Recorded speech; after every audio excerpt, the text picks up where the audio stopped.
৪৯ বছরের ব্যবধানে দুটো অভ্যুত্থান। ভারতকেই বারবার নিরাপদ আশ্রয় ভেবেছেন শেখ হাসিনা।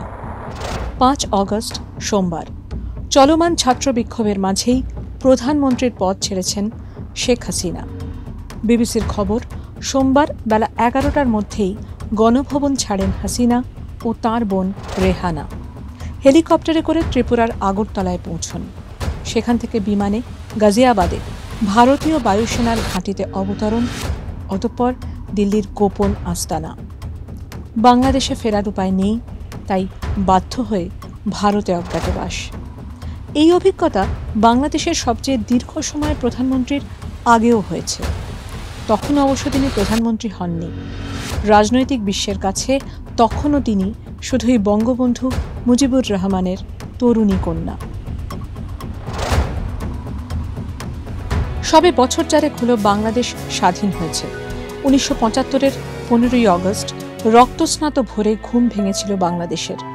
ঢাকার ৩২ নম্বর ধানমন্ডির সরকারি বাসভবনে বিদ্রোহী সেনা আধিকারিকদের গুলিতে স্ত্রী, ৩ পুত্র, পুত্রবধূসহ নিহত হন বাংলাদেশের মুক্তিযুদ্ধের নায়ক তথা সেদেশের প্রথম প্রধানমন্ত্রী বঙ্গবন্ধু শেখ মুজিবুর রহমান। সে সময় পশ্চিম জার্মানিতে থাকায় বেঁচে যান মুজিবের ২ কন্যা, হাসিনা আর রেহানা। সামরিক শাসন জারি হওয়া দেশে আর ফেরা হয়নি সদ্য বাবাকে হারানো হাসিনার। বহু বছর বাদে এক সাক্ষাৎকারে হাসিনা জানান, মুজিব হত্যার পরেই তাঁকে ও তাঁর বোনকে ভারতে আশ্রয় দেওয়ার প্রস্তাব নিয়ে যোগাযোগ করেছিলেন তৎকালীন প্রধানমন্ত্রী ইন্দিরা গান্ধী। একই প্রস্তাব দিয়েছিলেন যুগোস্লাভিয়ার প্রেসিডেন্ট মার্শাল টিটো। ভারতে আসারই সিদ্ধান্ত নিয়েছিলেন হাসিনা। পড়শি দেশ থেকে বাংলাদেশের গতি প্রকৃতির উপরে নজর রাখতে সুবিধা হবে বলেই ভেবেছিলেন মুজিব কন্যা। ২৪ অগস্ট এয়ার ইন্ডিয়ার বিমানে স্বামী, বোন এবং ২ সন্তান সহ নয়াদিল্লির পালাম বিমানবন্দরে পৌঁছন হাসিনা। এখানে এসেই জানতে পারেন সেদিন ভোরের হত্যাকাণ্ডে শুধু তার বাবা মাই নন, বাঁচেননি পরিবারের কেউই। প্রথমে লাজপতনগরের রিং রোডের ৫৬ নম্বর বাড়িতে হাসিনার গোপন ডেরার ব্যবস্থা করেছিল ভারত সরকার। পরবর্তী সময় তাকে ইন্ডিয়া গেটের কাছে পান্ডারা রোডের বাড়িতে স্থানান্তরিত করা হয়। দীর্ঘ ৫ বছর ছদ্মনামে ছদ্ম পরিচয়ে ভারতের রাজধানীতে গা ঢাকা দিয়েছিলেন শেখ হাসিনা। বরাবরই ইন্দিরার প্রতি কৃতজ্ঞতা জানিয়ে এসেছেন। দিল্লিতে অজ্ঞাতবাসের সময় যে তাঁর স্বামীকে চাকরি জুটিয়ে দিয়েছিলেন ইন্দিরাই, তাও জানিয়েছিলেন হাসিনা। পরবর্তী সময় যখনই ভারতে এসেছেন, গান্ধী পরিবারের সঙ্গে দেখা করতে ভোলেননি সেদিনের ইন্দিরা আশ্রিতা মেয়ে। নয়াদিল্লি বাসের সময় হাসিনার ছেলে আর মেয়ে নেহাতি ছোট।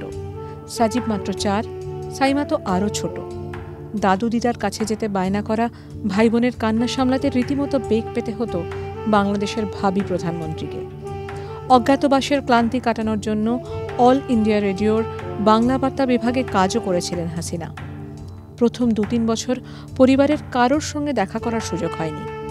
দিল্লিবাসী হাসিনা পেয়েছিলেন নতুন বন্ধুকে, যে বন্ধু তার গোটা রাজনৈতিক জীবনেই পাশে থেকেছেন। প্রণব মুখোপাধ্যায় তখন দিল্লির তালকাটরা রোডে থাকেন। প্রণব ও তার স্ত্রী শুভ্রার সঙ্গে হাসিনার যে দীর্ঘদিনের সখ্য, তার সূত্রপাত সেই সময়ই। ২ পরিবারের সন্তানদের মধ্যেও অচিরেই বন্ধুত্ব তৈরি হয়েছিল।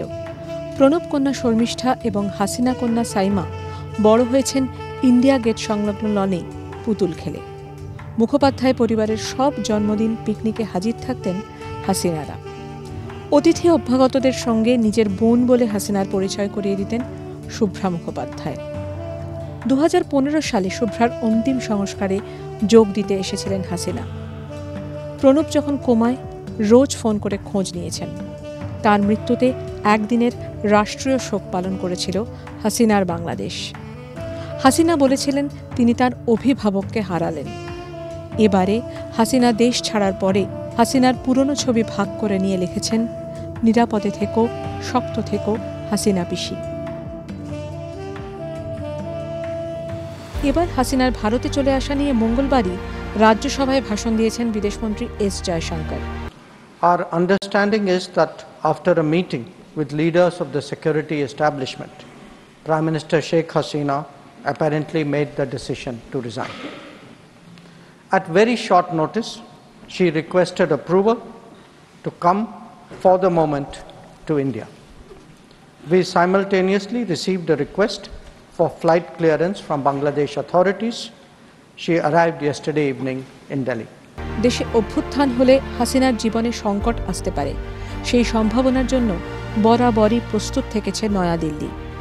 যেভাবে তাকে সোমবার সেফ প্যাসেজ দিয়ে ভারতে নিয়ে আসা হলো, তার মহড়া সেই ইন্দিরা আমলেই সেরে রেখেছিলেন প্রণব মুখোপাধ্যায়। ইউপিএ সরকারের সময়ও হাসিনাকে উদ্ধারের জন্য দিল্লিতে আপৎকালীন বিমান তৈরি থাকত। মহড়া দেওয়া ছিল বায়ুসেনারও। 2009 সালে হাসিনা সরকারের বিরুদ্ধে অভ্যুত্থান করে বাংলাদেশ রাইফেলস। হত্যা করা হয় 57 জন সেনা আধিকারিককে। সে সময় হাসিনার অনুরোধে প্যারাশুটের রেজিমেন্টকে প্রস্তুত রেখেছিল ভারত। বাংলাদেশে হাসিনার বাসভবনে জরুরি অবতরণের জন্য তৈরি রাখা হয়েছিল সেনাও। সেবারে অবশ্য তার প্রয়োজন পড়েনি। 1975 থেকে 1981 ভারতে অজ্ঞাতবাসে কেটেছিল হাসিনার। 49 বছর বাদে ফের নয়াদিল্লিতে গোপন ডেরায় মুজিব কন্যা। তার দিল্লির অভিভাবক প্রণব মুখোপাধ্যায় মারা গিয়েছেন 2020 সালে। মোদির ভারত আর ইন্দিরার ভারত আলাদা। বদলেছে বিশ্ব রাজনীতিতে ভারতের অবস্থান। দীর্ঘ সময়ের জন্য হাসিনাকে নয়াদিল্লিতে আশ্রয় দেওয়া নিয়ে ভারত সরকারের সংশয় আছে বলেই খবর। হাসিনার ছেলে জানিয়েছেন, বাংলাদেশের প্রাক্তন প্রধানমন্ত্রী ভারতের রাজনৈতিক আশ্রয় চান না। তাহলে কোথায় যাবেন হাসিনা? ইংল্যান্ড, আমেরিকা, না ইউরোপের অন্য কোনো দেশ?